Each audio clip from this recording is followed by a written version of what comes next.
Wala nang intro-intro, iboto natin si Bato. Mas malinaw pa sa kanyang ulo na ang pagiging kalbo ay hindi madadapuan ng kuto. Alam nyo, ang taong ito ay hindi natitinag kaya idol ko to. Sa lahat ng bato, siya lang ang galit sa bato. Siya lang ang may paninindigan sa lahat ng kalbo. Hindi bumabaliktad, hampasin mo man ang tubo.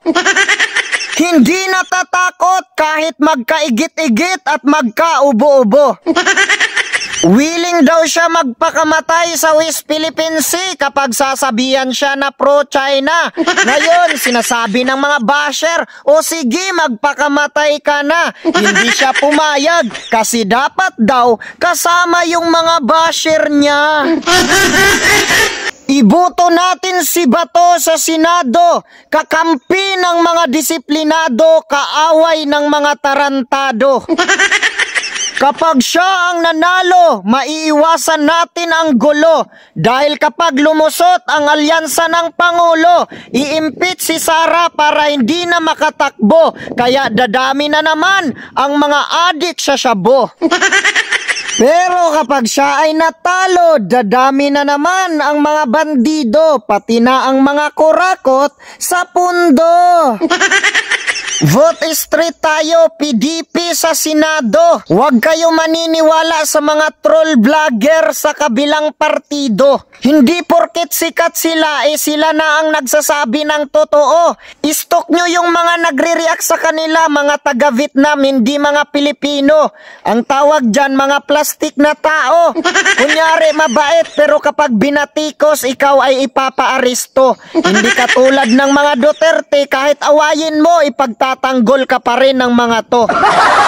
Oo, masakit magsalita pero may malasakit sa mga Pilipino. Kaya wag kayong maniniwala sa mga matatamis magsalita. Pero sunod-sunod naman ang mga napapahamak sa balita. Kaya mas mabuti pa ang leadership ni Duterte, takotin na lang para matigil ang kriminalidad sa bansa.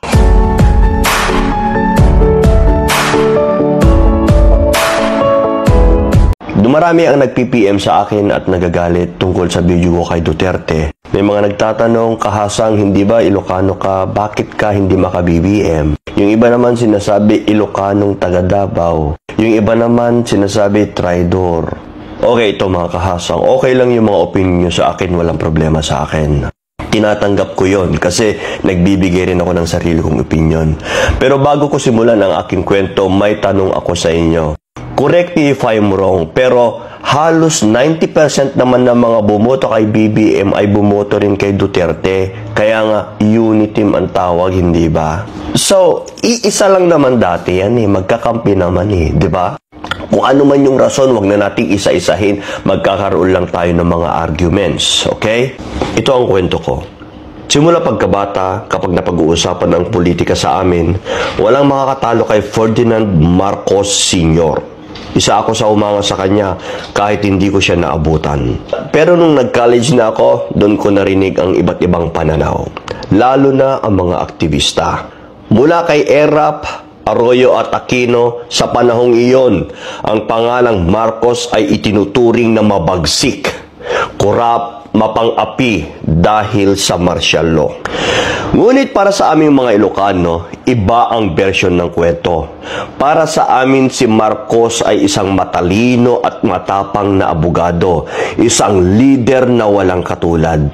Na hanggang ngayon, ganun pa rin ang tingin ko sa kanya. Kahit anong sabihin ng iba na paninira, martial law, maraming pinatay, maraming kinurakot. Guys, meron din akong sariling pagre-research kahit hindi ko siya inabutan. Kung bakit ko gusto ang Ferdinand Marcos Sr., sa akin na lang yon, para walang argumento. Kahit anong sabihin nila noon, wala Gusto ko yung senior. Noon pa man, sinabi ko sa sarili ko na someday may tatayong Marcos ulit para linisin ang pangalan ni Ferdinand Marcos Sr. at yung pamilya nila. At dumating nga ang araw na yon. naging senador si BBM. At bilang taga-Norte, naniniwala ako na siya ang muling magbabangon sa pangalan ng mga Marcos. Tumakbo siya bilang vice-presidente, ngunit hindi siya pinalad. Sa panahong yon, si Duterte ang naging pangulo at sa wakas, naipalibing na rin si Ferdinand Marcos Sr. sa libingan ng mga bayani. Sa dami ng dumaan na presidente, si Duterte lang ang nakagawa noon. Fast forward tayo at si BBM na ang pangulo natin ngayon kasama ang mga Duterte. Pero bakit ako nadismaya? Noong unang taon niya, medyo nadismaya na ako. Nang makita ko ang mga kasama niya sa kampanya ay nagsialisan at yung iba naman, siya mismo ang nagtanggal.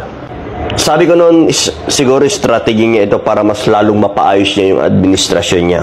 Hanggang umabot na nga sa kaso ni Duterte na kinuha ng Interpol.